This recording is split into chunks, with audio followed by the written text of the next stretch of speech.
আল্লাহ যেন গজব না দেয় সেরকম একটা সমাজ আমরা চাই। আমরা সেই গজবে কেন করছি? এই কথাটার আলোকে আজকে আমি কোরআনে কারীমের সূরা বাকারা 188 নম্বর আয়াত তেলাওয়াত করেছি। আমরা একটু ভালো করে খেয়াল করি, হক নিয়ে যেহেতু আলোচনা, হক যখন লঙ্ঘন হয় তখন সমাজে গজব আসে।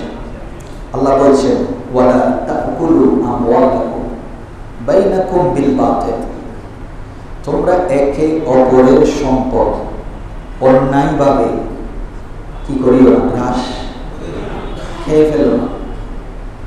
পরে আসতেছি কিভাবে খাচ্ছি। ওয়াতুদুলু বিহা ইলাল হুকাম, আবার অনেকেই আছে মনে করেন আমার জায়গা, আমার এখন ক্ষমতা না। আপনি যখন ক্ষমতায় এসেছেন আপনি সেখানে গিয়ে বিল্ডিং তোলা শুরু করে দিয়েছেন, এরকম ঘটনা আছে। কোর্ট বিল্ডিংয়ে গেলে বুঝবেন কত মানুষের আহাজারি চলছে। তখন আবার সেটা নিজের পক্ষে নেওয়ার জন্য কোর্টে কি করেছে,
أرسله الله تعالى بالحق بشيرا ونذيرا وداعيا إلى الله بإذنه وسراجا منيرا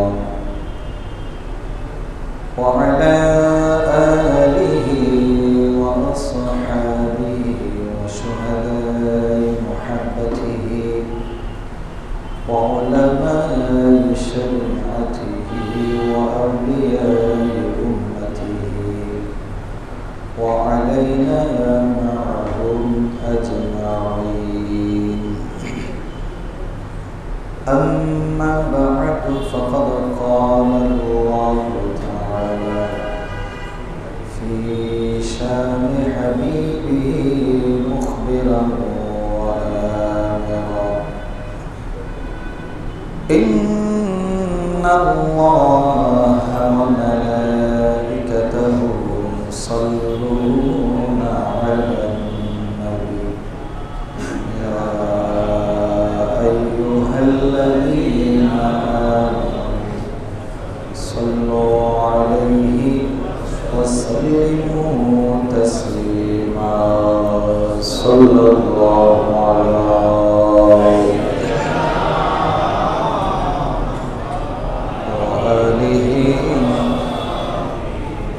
صلى الله على سيدنا محمد وآله اللهم صل على سيدنا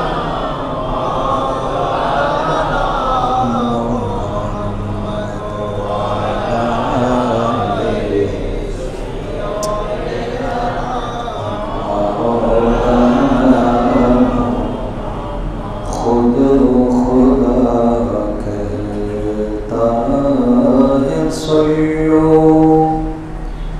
تربيتم غافلون مؤمنون واجبة پر افعلوا ما تؤمرون اللهم صل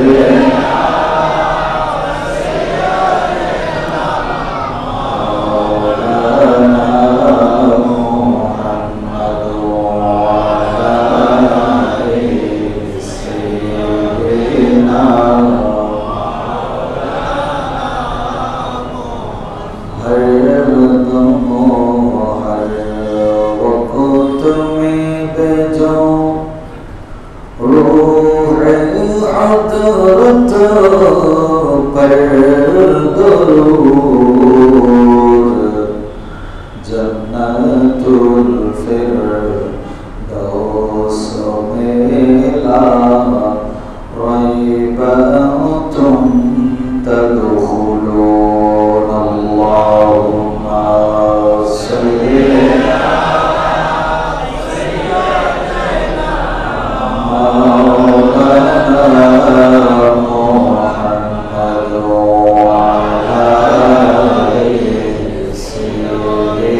بها إلى الحكام لتأكلوا فريقا من أموال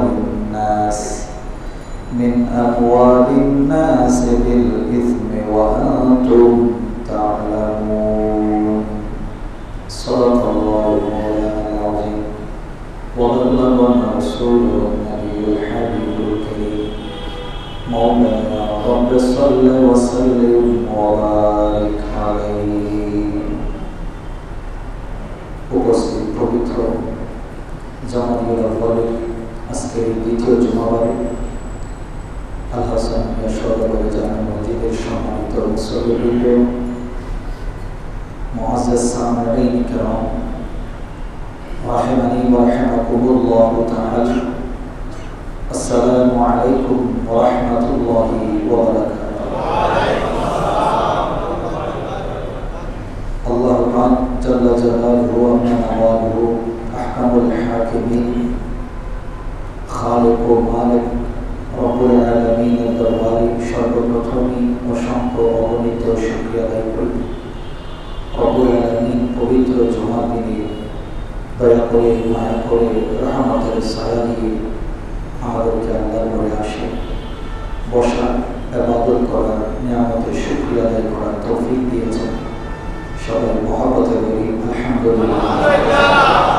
নবী করিম রউফুর রহিম, বিশ্ব মানবতার মুক্তির দূত, সৃষ্টিকুলের জন্য যিনি রহমত, গুনাহগার উম্মতের জন্য যিনি শফিউল মুজনিবিন, মালিকে মুখতার নবীর রওজায়ে তাহারে লক্ষ কোটি দরুদ আর সালামের হাদিয়া রসুল।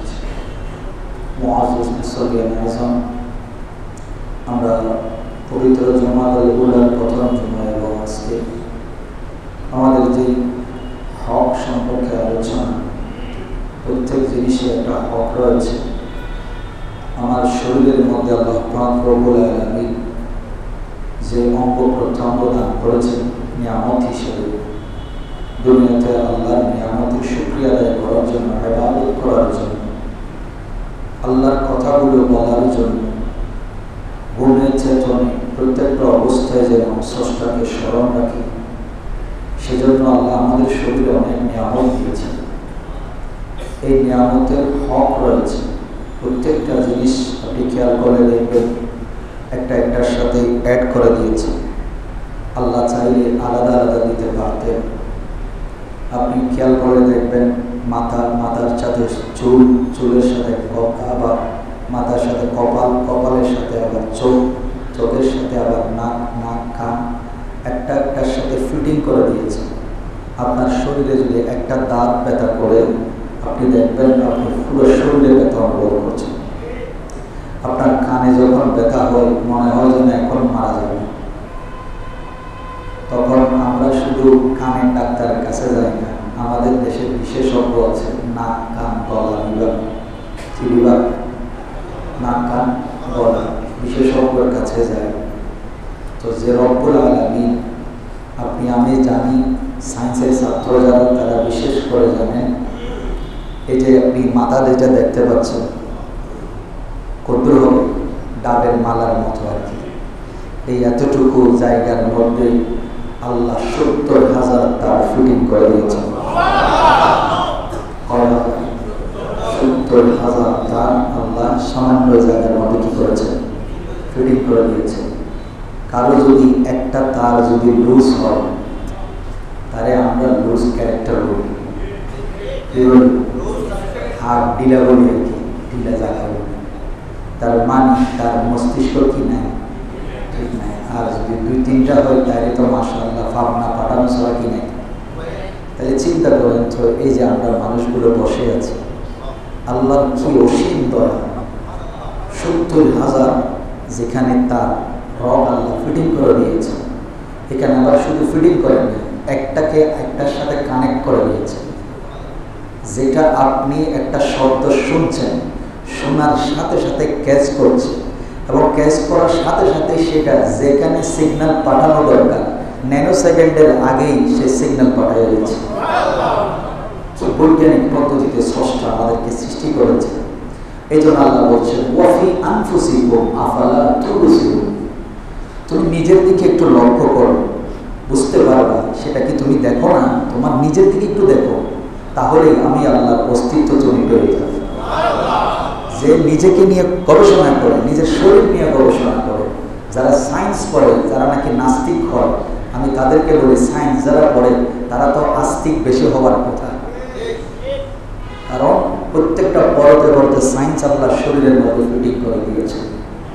এই জন্য আমি যখন সুস্থ থাকবো তখন আমরা অনেকে কিছু মনে করবেন না, এই জীবনে দাওয়াত পড়াই, দান সদকা করি, মান্যত করি, কখন অসুস্থ হয়ে গেল, কি হয়ে গেল, অসুস্থ হয়ে গেল। যখন সুস্থ থাকি তখন এগুলোর খবর। অথচ আল্লাহ নবী বলছেন তুমি সুস্থ থাকা অবস্থায়, অসুস্থতা আসার আগেই সুস্থতাকে তুমি নিয়ামত মনে করো। ওই সময় তুমি ইবাদতের পরিমাণ বাড়াইয়া দাও, দানের পরিমাণ বাড়াইয়া দাও। কারণ তুমি যখন অসুস্থ হয়ে যাবা ইবাদত করতে পারবে না। তুমি যখন অসুস্থ হয়ে যাবা তুমি বলবা আমার এটা দান করি, ওটা দান করি, ওটা দান করি, দেখা যাবে সুস্থ হওয়ার পরে সব ভুলে যায়। আসলে মান্যতের কথা শুনতে ভুলে যাবে। তো এই যে আমাদের উপর একটা মহামারী চলছে, কি মহামারী? ডেঙ্গু প্রতি বছর ঘুরে ফিরে আসে। আমাদের বর্তমানে যিনি মেয়র সাহেবের দায়িত্ব নিয়েছেন ডাক্তার শাহাদ সাহেব, উনি আপনাদের কাছে সালামও দিয়েছেন এবং পাশাপাশি এই ডেঙ্গু সম্পর্কে আপনাদেরকে একটু সচেতন হওয়ার জন্য এবং সিটি কর্পোরেশন আমি দায়িত্ব নেওয়ার পরে উনি চেষ্টা করছেন এই ডেঙ্গু কীভাবে প্রতিরোধ করা যায়। আল্লাহ ওনার এই ভালো নিয়তকে কবুল করুন। আমরা চাই প্রত্যেকে মিলে সমাজের সংস্কার, সুন্দর একটা সমাজ এবং আল্লাহ যেন গজব না দেয় সেরকম একটা সমাজ আমরা চাই। আমরা সেই গজবে কেন করছি?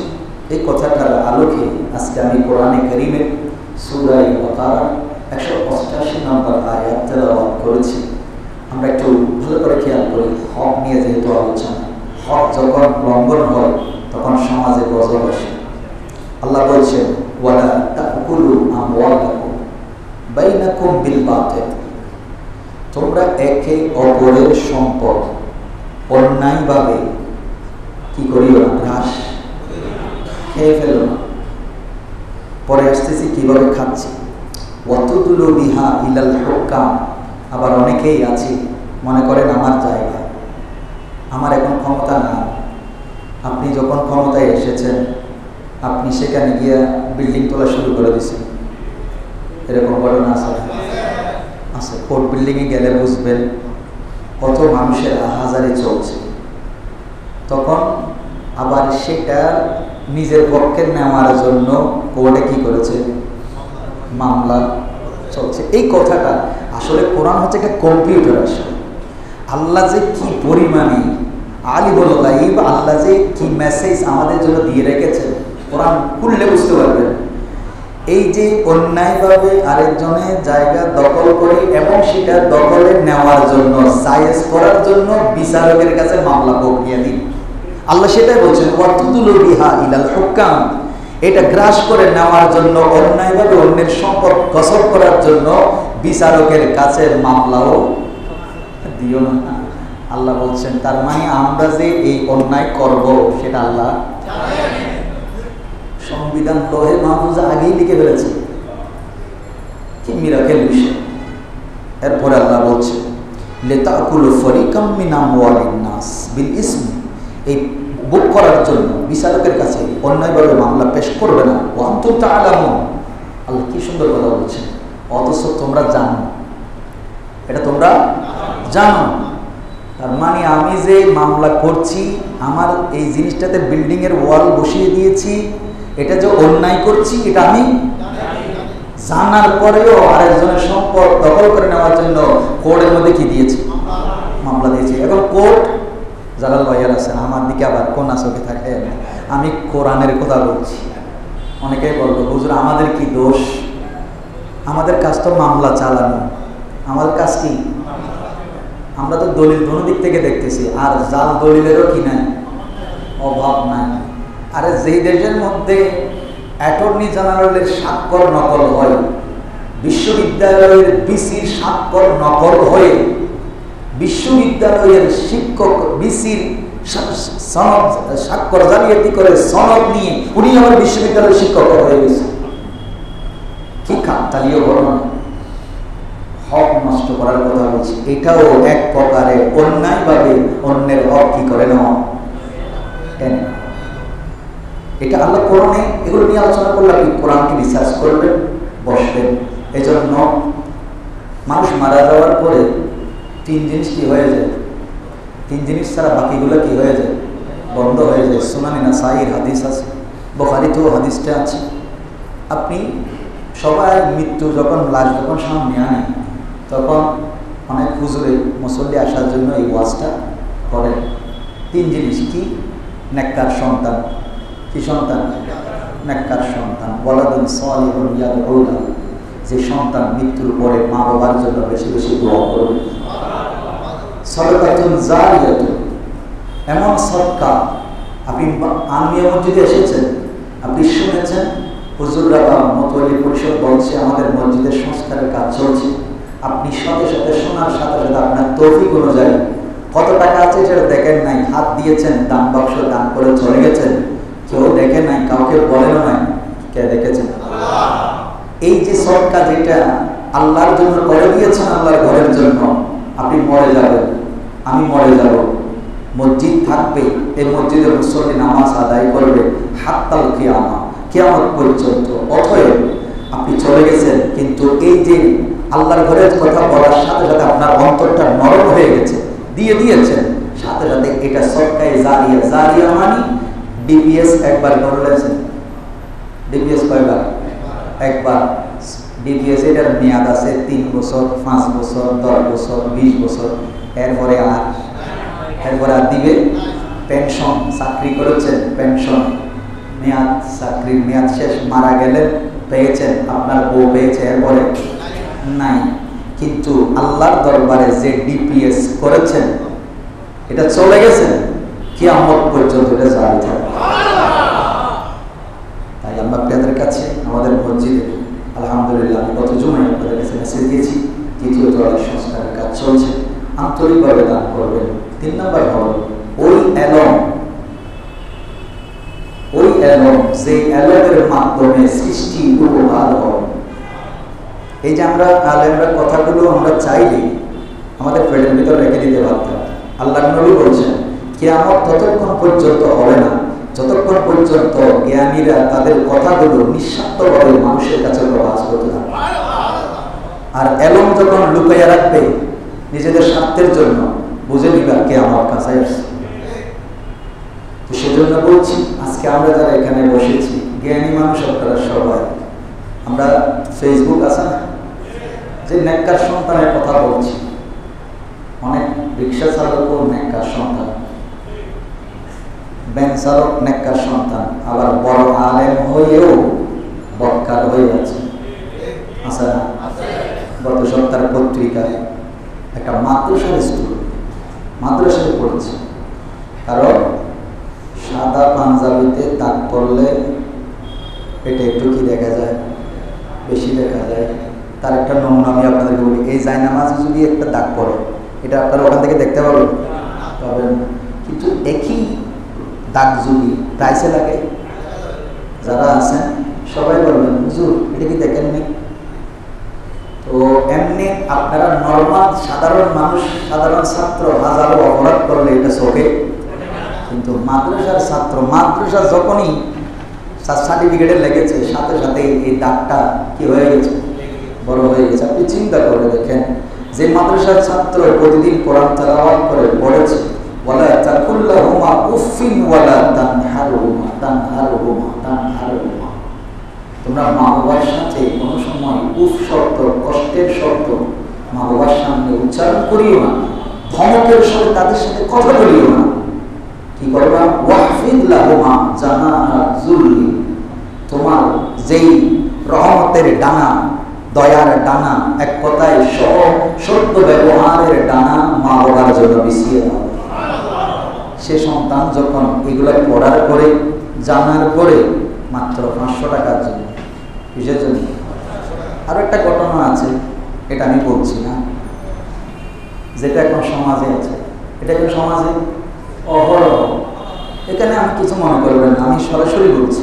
অনেক যুবক নামাজ পড়তে আসে, আলহামদুলিল্লাহ, 5 ওয়াক্ত নামাজ পড়ে, আবার মসজিদ থেকে বাইরে হইয়া ফোন দেয় এমন একজনের যার সাথে তার দেখা করা, সাক্ষাৎ করা শরীয়তে কি নাই। এটাকে আমরা সরাসরি বলতে পারি লাভ আর কি। এখন লাভ, এটার মধ্যে লাভ আছে না ক্ষতি আছে, যুবক সেটা বুঝে না। এখন আপনারা আমি কেমনে বুঝেন? ইনি নামাজও পড়েন, ভালো ছেলে, খুবই ভালো ছেলে, কিন্তু সম্পর্কে জড়িয়ে আছে একটা কি হারাম সম্পর্ক। যুবকদেরকে বলি, আমি আপনাকে ভালো মনে করছি, এটা আমার ধারণা, কারণ একজন মুমিন আরেকজন মুমিনকে কি ধারণা করবে? ভালো ধারণা করবে। আপনি যুবক হিসাবে আমি আপনাকে সবসময় ভালো ধারণা করি, এবং আপনার আচার আচরণ থেকে আমার মনে হয় ছেলেটা ভালো, কিন্তু আপনি গোপনে যেটা করছেন এটা আমি না দেখলেও দেখছেন কে? তার মানে আপনি আপনার ইমানের খোরাক অথবা হক অথবা আমলের হক আপনি নষ্ট করছেন। আরেকজন আছেন, আমরা হক কিভাবে নষ্ট করছি এখন দেখাই। আপনি আমার একটা ভুল দেখেছেন, কি দেখেছেন? আগে তো ভুল দেখলে হয়তো এটা আপনার আমার মধ্যে ঝগড়াঝাটি হইতো, এখন ডাইরেক্ট এটা কোথায় উঠে যায়? ও মা, এটার মধ্যে ওটা মোবাইলে। এরপরে আমরা তো সবাই এখানে যারা বসে আছি, সোমনির হুজুরের কথা লিখছে, তারপরে আমরা সবাই মুফতি, আমরা সবাই কি আল্লাহর নাম নিয়ে যার যা আছে কমেন্টস করা শুরু, আসেন এরকম। এখন গুনাহটা কি? আমার হকটা। অথচ আমি গত জুমায় বলেছি, বিদায় হজের ভাষণের প্রথম শব্দ, প্রথম সেন্টেন্স ছিল, আজকের এই দিন, এই মাস, এই জায়গা, এই শহর যেমন পবিত্র তোমাদের কাছে, আরেকজন মুসলমান ভাইয়ের আত্মসম্মান, তার জান মাল, তার ইজ্জত আবরু তোমার কাছে সেরকম পবিত্র। অথচ আমার একটা ভুল হতেই পারে, আমি মানুষ। এই মিস্টেকটা আপনি ফেসবুকের মধ্যে শেয়ার দেওয়ার সাথে সাথে হাজারো লক্ষ ফলোয়ার আপনার ওই আইডিতে আছে, সবাই মুফতিগিরি শুরু করে দিয়েছে, মতামত মন্তব্য শুরু করে দিয়েছে। আসলে সত্য ঘটনা কি সেটা কেউ জানে না। তার মানে আপনি আমার হক নষ্ট করেছেন। উদাহরণ দিলাম, ঘটনা এরকম ঘটছে, এজন্য বলছি অন্যায়ভাবে আরেকজনের আত্মসম্মান নষ্ট। ফেসবুকে মুফতিগিরি কম করবেন, যতদূর পারেন ফেসবুক থেকে দূরে থাকবেন। যত বেশি দেখবেন এখানে কয় প্রকারের হক নষ্ট করেছেন। মানুষ বেশি পাপ করে কোন জিনিস দিয়ে বলেন তো? কোনটা দিয়ে? এটা দিয়ে। সবচাইতে বেশি পাপ করে কোনটা দিয়ে? এটা দিয়ে। কারণ আপনি না জেনে মন্তব্য করে ফেলেছেন উনি এরকম, অথচ আপনি দেখেনও নাই, ওনার সাথে আপনার কোনোদিন সাক্ষাৎ হয়নি। আপনি কিভাবে মন্তব্য করেন? কিন্তু আপনি ফেসবুকে মন্তব্য ছুড়ে দিয়েছেন। আমি আল্লাহর ওলিদের আলোচনা করলাম, জিয়ারতের কথা বললাম, আপনি সাথে সাথেই আপনার ফতোয়া চালু করেছেন মাজার ফুজারি। আপনার ফতোয়া চালু হয়ে গেছে। খোদার কসম, আপনি তো জানেনই না আমার সম্পর্কে। আমি কি মাজার জিয়ারত করি? যে জিয়ারত করা সুন্নতে রসুল, যে জিয়ারত করা সুন্নতুল নবী, যে জিয়ারত করা সুন্নতুল আম্বিয়া, যে জিয়ারত করা সুন্নতুল আউলিয়া, কোরআন হাদিসে যে জিয়ারতের কথা বলা হয়েছে, আমি জিয়ারতের আল্লাহর ওলিদের দরবারে যাওয়া, জিয়ারত করা, সেখান থেকে ফয়েজ হাসিল করা, যেটা কোরআন হাদিস দ্বারা সাব্যস্ত, আপনি না জেনে আপনি অন্ধ অনুকরণ করছেন, শাইখের মন্তব্য করে দিয়েছেন মাজার ফুজারি। ফুজা কি জিনিস আর জিয়ারত কি জিনিস, এই দুটোটার মধ্যে আপনি ডিফারেন্স করতে জানেন না। আপনি জানেন আপনার ঈমান আসেনি নাই? ঈমান আছে না নাই সেটা জানেন? আর আপনি আমলের তসবিহ নিয়ে সুবহানাল্লাহ সুবহানাল্লাহ সারাদিন মসজিদে বসে থাকবেন, তাহাজ্জুদ করবেন, ঈমানের খবর নাই। এজন্য মুফতিগিরি করার আগে, মানুষের হক নষ্ট করার আগে চিন্তা ভাবনা করবেন উনি কি উদ্দেশ্যে কথাটা বলেছেন। যেই আল্লাহর ওলির আলোচনা করবেন, আপনি সাথে সাথে একটা ফতোয়া লাগাই দেন, কি মাজার কি ফুজারি। ফুজা কারা করে? ইস্কন করে। কারা করে? আমরা কি ইস্কন? যারা বলেন ইস্কন, ইস্কন এটা নিয়ে অনেক আলোচনা চলছে। আমি এজ এ মুসলিম আমি শান্তির চাই, আমি আমার দেশে অশান্তি হোক সেটা।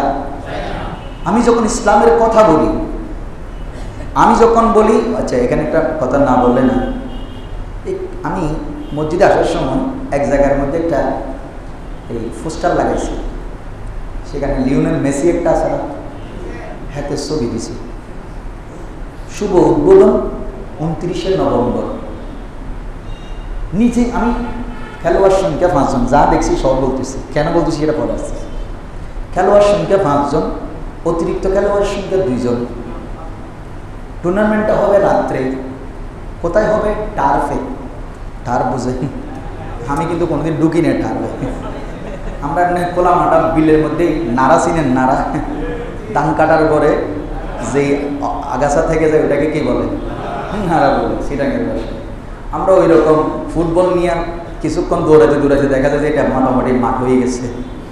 আর যারা রাস্তা গ্রামে হাঁটাচলা করছেন, ওই যেটাকে আমরা সোজা আইল বলি, আইল দিয়ে হেঁটে গেলে অনেক দূরে হয়, কিন্তু এই যে শীতকাল আসছে ধান কাটার পরে দেখবেন আইল, তখন আইল আর রাস্তা থাকে না, বিলের মাঝখান দিয়ে কি হয়ে যায়? রাস্তা হয়ে যায়। এই জিনিসগুলো যারা মুরব্বী টাইপের ধান চাষ করছেন এরা জানেন। তো আমি যেটা বলতে চাচ্ছি, খেলাটা হবে এখানে, সেখানে নিচে একটা লেখা আছে, রেফারির সিদ্ধান্ত চূড়ান্ত সিদ্ধান্ত। কি সিদ্ধান্ত?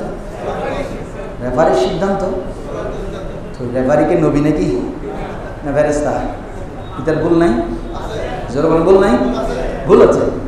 তারপরে আপনারা যারা ক্রিকেট খেলা সম্পর্কে, এই ফুটবল খেলা সম্পর্কে এখন বাচ্চারা তেমন একটা আগ্রহী না হলো, মোটামুটি ঘরের মধ্যে ব্যালকনির মধ্যে জায়গায় দুধ থাকলেই মোটামুটি কি শুরু হয়ে যায়, এইটা প্র্যাকটিস শুরু হয়ে যায় ক্রিকেট খেলা। তো যাই হোক, ওখানে লেখা থাকে আম্পায়ারের সিদ্ধান্ত চূড়ান্ত সিদ্ধান্ত। মাঠের মধ্যে বুল আউট দিলেও প্রতিবাদ করার কি নাই?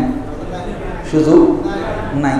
যদি প্রতিবাদ করেন, ব্যাট ফেলাই দেন, রেফারি আম্পায়ারের দিকে গরম করে চান, তাহলে কি হয়? আপনার প্রাইজ মানে যেটা মানে বেতন, এটা কি হয়ে যায়? কাটা যায়। 2 ম্যাচের জন্য সাসপেন্ড। আর এর থেকে বেশি করলে, ব্যাট যদি রেফারির দিকে মারি দিয়ে চলিয়েছেন, তাহলে কি হবে? মোটামুটি 6 মাস, 1 বছর, 5 বছরের জন্য কি নিষিদ্ধ। তা আমি কি জন্য বলছি জানেন?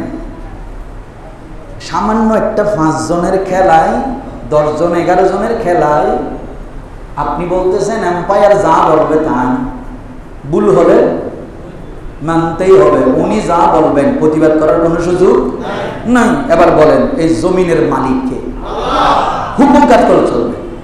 ইনিল হুকমু ইল্লা লিল্লাহ। এই জমিনের মালিক এবং স্রষ্টা, খালেক এবং মালিক যখন আল্লাহ, এই জমিনের হুকুমত চলবে কার? এখন আল্লাহর হুকুমত বাদ দিয়া আপনি বান্দার হুকুমত দিয়ে দেশ চালাইতে গেলেই বেজার লাগতেছে। এবং সেটাকে প্রোভাইড করার জন্য যারা স্রষ্টার সাথে বিভিন্নভাবে বিভিন্ন জনকে স্রষ্টা বানিয়ে পূজা করে, আপনি শুধু থাকার জন্য তাদেরকে কি করে দিয়েছেন? প্রোভাইড করে দিয়েছেন, জাতির সামনে লাগিয়ে দিয়েছেন। ওরা যখন কিছু করেছে আপনি বলেছেন ঠিক আছে, আর যখন আমি আল্লাহর দ্বীনের কথা বললাম আপনি আমাকে যোগ্য বানিয়ে দিয়েছেন। কেন? আপনারা জানেন, ইতিহাস খুলে দেখেন, এই জিনিসগুলো আমাদের সবসময় মাথায় থাকা দরকার। ক্ষমতার একচ্ছত্র অধিপতি একমাত্র কে? আমি আপনি। এই মিম্বরেও আমার ক্ষমতা থাকবে এরকম কোনো কথা? আমার আগে এখানে এই মিম্বরে অনেকে কি করেছেন? দাঁড়িয়েছেন, হয়তো চলে গেছেন, হয়তো ইন্তেকাল করেছেন। আমি আজকে আছি, আমি যে কালকে আসতে পারবো তার কোনো গ্যারান্টি? তাই আমার কথাগুলো, আমি যখন এই মিম্বরে দাঁড়িয়েছি, আমার আমানত, এটা আমার আমানত, এটার হক আছে। এটার হক কি? এই মিম্বরে দাঁড়িয়ে আমি কথা বলবো আল্লাহ এবং রাসূলের। সোজা কথা, অন্যায় করলে অন্যায়টা বলাটা আমার জন্য খরচ। আর যদি আমি সেটা না বলি, তাহলে আমি এটা হক আদায় করি নাই, আমি এখানে হক নষ্ট করেছি। যে হুজুর চাকরি বাঁচানোর জন্য, যেই নেতা চেয়ার বাঁচানোর জন্য, যেই মিনিস্টার মন্ত্রিত্ব ধরে রাখার জন্য যখন অন্যায় হয় সংসদে গিয়েও একবারও প্রতিবাদ করে না, বরঞ্চ সূচক গর্দান নারে, বুঝতে হবে তিনি দেশের নন, পুরা। এটাই হচ্ছে ওয়ালা তাকুলু আমওয়ালাকুম বাইনাকুম বিল বাতিল। আপনি আপনাকে আমি ম্যান্ডেট দিয়ে আমার কথা বলার জন্য সংসদে পাঠিয়েছি, আমার অধিকারের কথা, হকের কথা বলার জন্য, নিজের আখের গোছানোর জন্য। আল্লাহ আমাদেরকে বোঝার তৌফিক দান। আপনার চোখের হক আছে, চোখের কি আছে? এদিকে রাস্তা, জুমা পড়তে আসতেছে, মেঘটা যাচ্ছে বেশি সুন্দর, দেখতে বড় মজার, মানে খুব সুন্দর লাগতেছে, কাপড়টা বড় তেমন পর্দাসীন নয়, একটু দেখি না, কি বলেন, একটু দেখি না, চোখের হক নষ্ট করেছে। আর কথা যখন দুইজনের সাথে চলতেছে, আপনি কান লাগিয়ে মনোযোগ দিয়ে শুনতেছেন, মোবাইলের মধ্যে গান লাগিয়ে কানের মধ্যে কি করতেছেন, যেন কেউ না শুনে আরো দুইটা নতুন করে কি করে নিয়েছেন, হেডফোন নিয়েছেন। কি ফোন? আর এখন তো আরো ডেঞ্জারাস, এখন ডাইরেক্ট হেডফোন লাগাইলে কেমন জানি তারটার লটকায় থাকে। এখন একটা বাইরে সে ছোট্ট, এখানে লাগাইলে কেউ দেখেও না, লাগাইলে কেউ দেখেও না। এই যে শুনতেছেন, কার হক নষ্ট করেছেন? কানের হক নষ্ট করেছেন। এরপরে কানের ডাক্তারের কাছে গেছে, কয় আপনার পর্দা কি হয়ে গেছে। এখন দোষ কার? দোষ আল্লাহর হয়ে গেছে না? দোষ কার? আমার। হক যার যারটা দিবেন, যার যার হক তারে দিবেন, যার যার হক যেটা সেটা ঠিক রাখবেন, এই সবগুলোর হেফাজত করবে কে? আর আপনি যখন যার যার হক, এই হাত আপনাকে দিয়েছে নামাজের নিয়ত বাঁধার জন্য, এই হাত দিয়েছে দান করার জন্য, এই হাত দিয়েছে কোরআন ধরে ধরে পড়ার জন্য, এই হাতের যে হক রয়েছে বাচ্চার মাথায় হাত বুলিয়ে আদর করার জন্য, মা বাবাকে খেদমত করার জন্য, পরিবারের জন্য বাজার করা, সদকায়ে জারিয়া। আপনি মা বাবার জন্য মন করে খরচ করবেন, আল্লাহর নবী বলছেন সে বড় সদকায়ে জারিয়া। আর আজকে সেই সন্তান যখন 500 টাকার জন্য মারে জবাই করি, ফ্রিজের ভিতরে ঢুকাই রাখি, বুঝতে পারতেছেন আমরা কোন জায়গায় আছি, কোথায় আছি? বুঝতে পারতেছেন আমাদের হক কোথায় গিয়েছে? আমরা কি পরিমাণ নৃশংস হয়ে উঠেছি। এই ছোট্ট মাসুম বাচ্চা মুমতাহা, আপনারা দেখতেছেন ফেসবুকে, কি অপরাধ করেছে বাচ্চাটা, কি অপরাধ করেছে। আমাদের জীবনের মূল্য 250 টাকা, আমাদের জীবনের মূল্য 500 টাকা। আপনি জানেন সামান্য কথা কাটাকাটির মধ্যে, এর দূরের মধ্যে একজন আরেকজনের ব্যাট দিয়া বাড়ি দিয়ে, হকি স্টিক দিয়া বাড়ি দিয়ে মেডিকেলে কোমায় পাঠিয়ে দিয়েছে। মানুষের হক, এটাই কি হক? অথচ আমি প্রতি জুমায় এই হক নিয়ে আলোচনা করছি। আমার নবীর প্রথম পয়েন্ট ছিল আরেকজন মুসলমান ভাইয়ের শরীর, তার জান, তার মাল, তার আবরু, এগুলো তোমার কাছে আরাফাতের ময়দান যেমন পবিত্র, মক্কা নগরী যেমন বালাদুল আমিন, আরেকজন মুসলমান ভাইয়ের জান মাল তোমার কাছে সেরকম পবিত্র থাকতো, তাহলেই না তুমি মুমিন। এখন আমরা কি করছি? প্রতিহিংসায় জ্বলে উঠছি। কোথায়? প্রতিহিংসায়। কিরকম হিংসা? আগে ওনারা আমাকে করেছে, এখন আমার, এখন কার ভালো?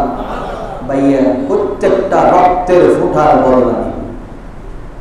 এই হলো আমাদের দেশের রাজনীতি। সত্যি বলেন আর মিথ্যা বলেন, স্বীকার করেন আর না করেন, সেম টু সেম, যেটাকে বলা হয় মুদ্রার এই পিঠা। তুমি আর আমার মধ্যে পার্থক্য করবো।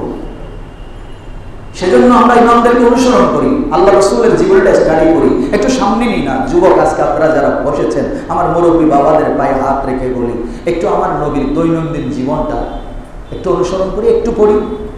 একদিনে 1 পৃষ্ঠা করে পড়ি, দেখবেন 1 মাস যদি 30 পৃষ্ঠা পড়ার পরে আপনার ভিতরে অ্যানালাইসিস হবে, আমি কোথায় আছি, কিসের পিছনে দৌড়াচ্ছি, মরিচিকার পিছনে দৌড়াচ্ছি।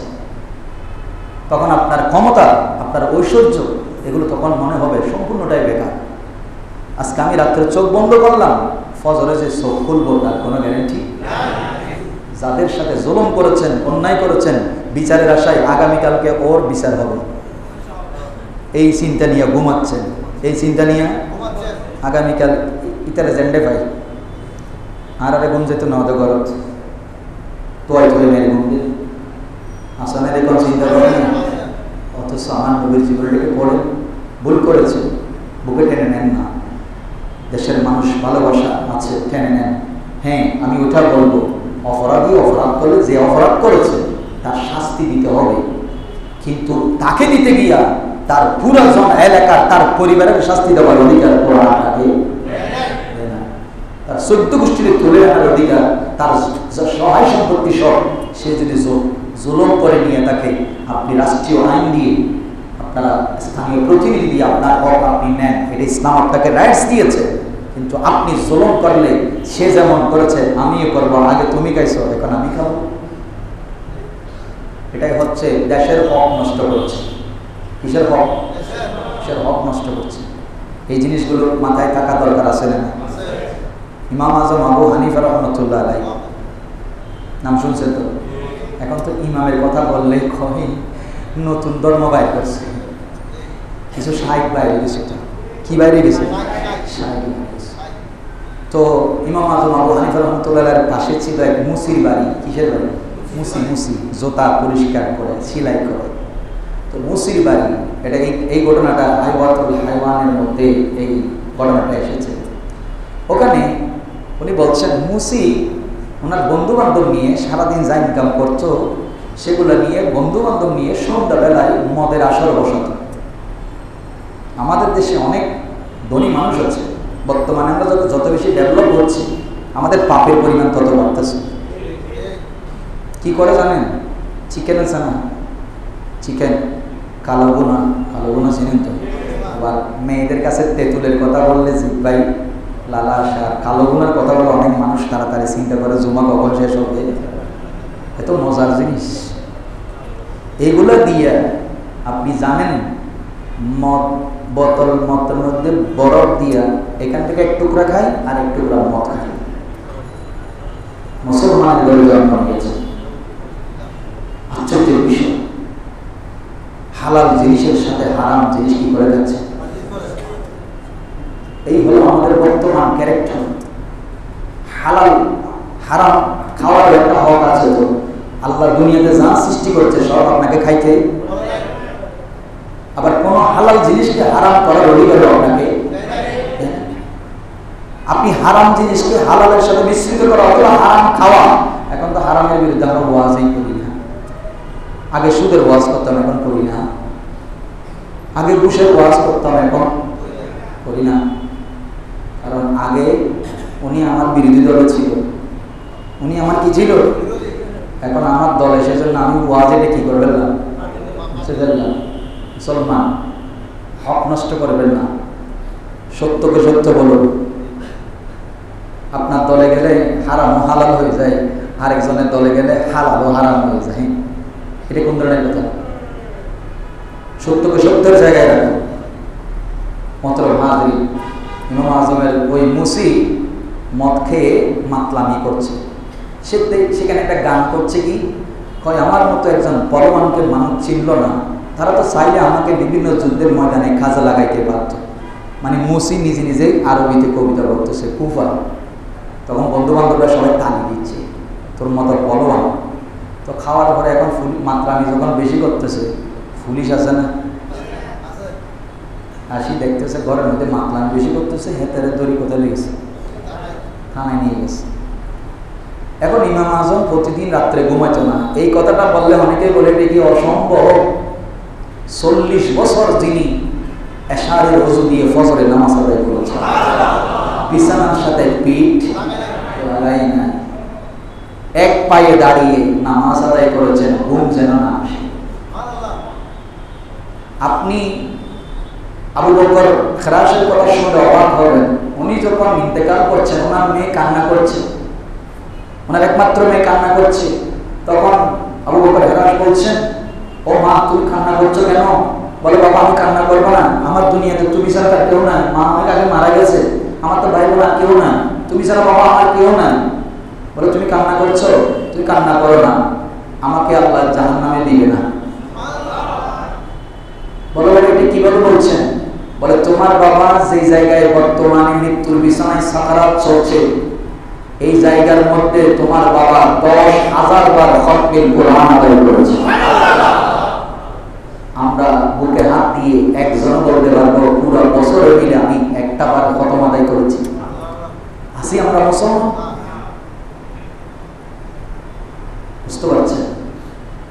শুধু তাই নয়, তোমার বাবা যেই জায়গায় আজকে মৃত্যুর ঘরের মধ্যে সাকারাত চলছে, এই জায়গার মধ্যে আমার মদিনাওয়ালার নবীর সাথে আমার দেখা হয়েছে। অতএব তুমি কান্না করো না, তোমার বাবাকে আল্লাহ জাহান্নামে, আমরা কি বলতে পারবো? কিন্তু আমাদের দেশে অনেক নেতা দেখতেছি কয় কোনো হুজুরে মুনাজাত করলে গুনাহ মাফ চাইলে আমি আমিন বলি না, আমি আমিন বলি না। কেন? কয় আমি গুনাহ করি নাই, একদম মাসুম। হারুন মারুত এই কথা বলে নাই, আল্লাহর ফেরেশতা। কোন নবী, আমার নবী বলছেন আমি নিজে, অথচ আল্লাহ বলছেন মা তাকাদ্দামা মিন যামবিকা ওয়া মা তাআখার।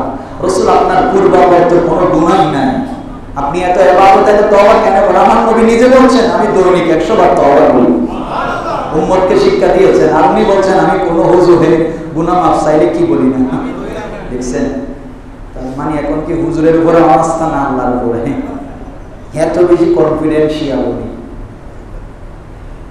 এখানে আমরা কেউ এই কনফিডেন্সিয়াল নই। আমাদের জান্নাতের সার্টিফিকেট হাতে একটাই সার্টিফিকেট আছে, আল্লাহ যদি বাঁচায় একটি কারণে আমাদেরকে আল্লাহ বাঁচাবে। আমি যেটা বিশ্বাস করি সেটা হচ্ছে আমরা নবী ও মুস্তাফার উম্মত হতে পেরেছি।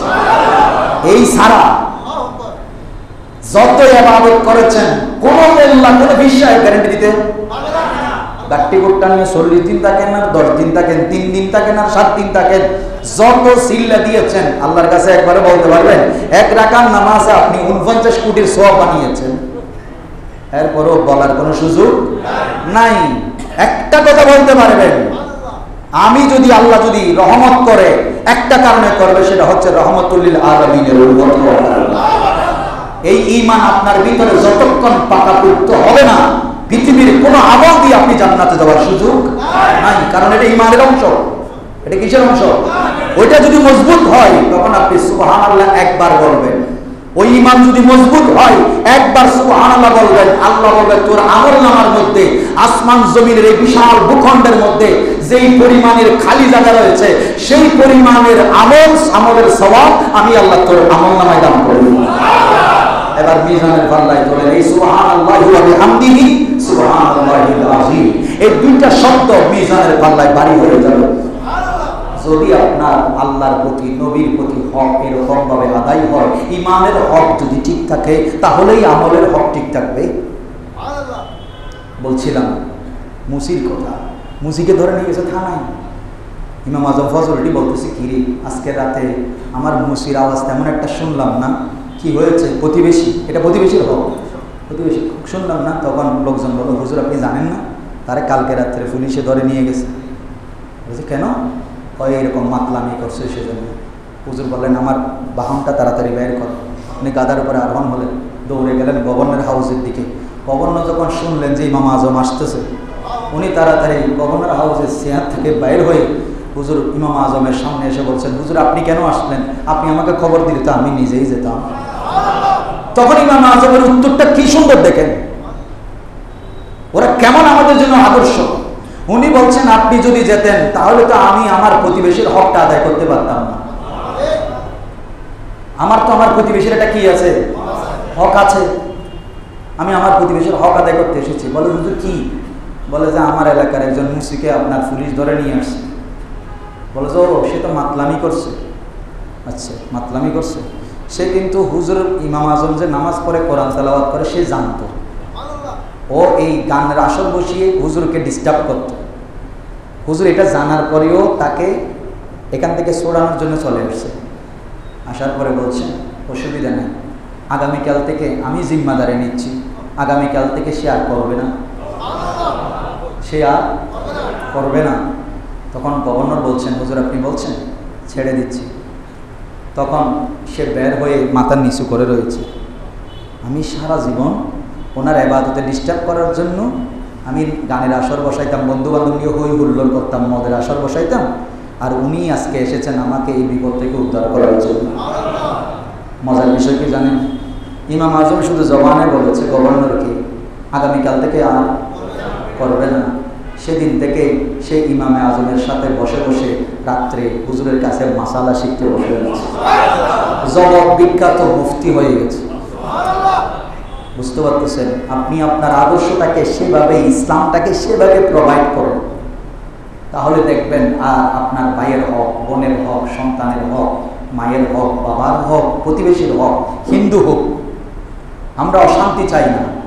হিন্দু, বৌদ্ধ, খ্রিস্টান আপনার এলাকায় আছে, যারা উগ্রতা ছড়াবে তাদের পক্ষে আমরা নাই।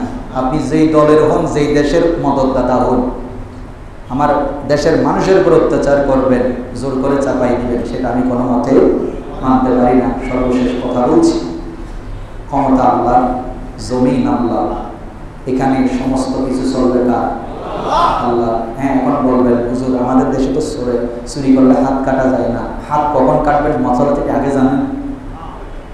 যখন তখন মসজিদের জুতা চুরি করছে বলে আপনি হাত কাটতে পারবেন? আপনার ঘরে ভাত খাইতে পারে নাই, দোকানের মধ্যে দাঁড়িয়ে আছে, কখন সওদাগর একটু ভিতরে যাবে, ওখান থেকে 2-4টা পরোটা হাতে ঢুকে ফেলবে, এর জন্য আপনি হাত কাটতে পারবেন না। এরকম হাত কাটতে গেলে আগে যারা রাষ্ট্রের দায়িত্বশীল এদের হাত কাটতে হবে। কেন জানেন? ইমাম আজম থেকে জিজ্ঞেস করেন কেন। হাত কাটলে তো তাদের কাটতে হবে যাদের লক্ষ কোটি টাকা থাকার পরেও জনগণের ব্যাংকের টাকা ফতুর করে দিয়েছে। কই, এটা তো কেউ করেন না। এই আইন তো কেউ বলেন না, কোর্টে দাঁড়িয়ে শুধু ওই মারামারি করছে হয়তো কিছু টাকা পয়সার জন্য। আমরা তো একজনে মারি ফেলতেছি, এই যে 250 টাকার জন্য একটা বাচ্চা মারি ফেললো। এর আগে কিছুদিন আগে একটা ঘটনা ঘটলো, ভাই এর মারি ফেললো। এই ঘটনাগুলো আমরা অল্প জিনিসের জন্য করি। দেশের যারা কোটি কোটি টাকা, দেশের সম্পদ বিদেশে পাচার করলো, খেয়ে ফেললো, যাদের অভাব ছিল না, শুধু বিলাসিতার লোভে, ক্ষমতার পাওয়ারের লোভে হাত কাটলে তাদের কাটতে হবে। এটা ফরজ হয়ে যাবে তখন। আপনি 2-4 টাকা চুরি করছে, 2-4-5 হাজার টাকার জন্য হাত কাটবেন, এটা ইসলাম বলে না। আল্লাহ আমাদেরকে বোঝার তৌফিক দিন। হক সবার জন্য। আপনার স্ত্রীর হক আছে, স্ত্রীকে হক দিন, তাহলে পরকীয়ায় যাবে না। স্বামীর হক আদায় করুন স্ত্রী, তাহলে স্বামী পরকীয়ায় যাবে না। আজকে আপনি চোখ বন্ধ করলে হাইকোর্টে যখন যাবেন দেখবেন যত ডিভোর্সের মামলা ম্যাক্সিমাম হচ্ছে পরকীয়ার কারণে। তার মানে বোঝাই যাচ্ছে স্বামী স্ত্রীর হক ঠিকভাবে আদায় হচ্ছে। লোভ বেড়ে গেছে, 10 লাখ টাকার কাবিন ধরেছে, 3 দিন পরে মা এবং মেয়ে দুজন মিলে লেগে গেছে, বিয়ে কি করো, ভেঙে গেল। কিসের জন্য? দেন মোহরের হক কোথায় গিয়েছে? সন্তান বাবার মধ্যে মিল নাই। আল্লাহ আমাদেরকে বোঝার তৌফিক দান করুন। সর্বশেষে আবার আবেদন করছি, আমাদের মসজিদের 3য় তলায় সংস্কারের কাজ চলছে, মহব্বতে দান করবেন, চাওয়ার জন্য গোপনে দান করবেন। যত বেশি মসজিদ আপনি ডেভেলপ করে দিবেন, আমি চলে যাব, হয়তো আমি থাকবো না, হয়তো আপনি থাকবেন না, মুসল্লিরা যতদিন এই মসজিদে নামাজ আদায় করবে, আপনার সেই ব্যাংকের ডিপোজিট স্রষ্টার কাছে যেটা করে দিয়েছেন জুমা, গোপনে এসে প্রকাশ্যে এসে সেই ডিপোজিট কিয়ামতের ময়দানে ওহদের পাহাড়ের পরিমাণ করবেন। আল্লাহ আমাদেরকে এইভাবে আমল করার তৌফিক দান করুন। নিজের হক, পরিবারের হক, সমাজের হক, রাষ্ট্রের হক যথাযথ আদায় করার তৌফিক দিন। ওয়া মা তৌফিক ইল্লা বিল্লাহ। আসসালামু আলাইকুম ওয়া রাহমাতুল্লাহি ওয়া বারাকাতুহু।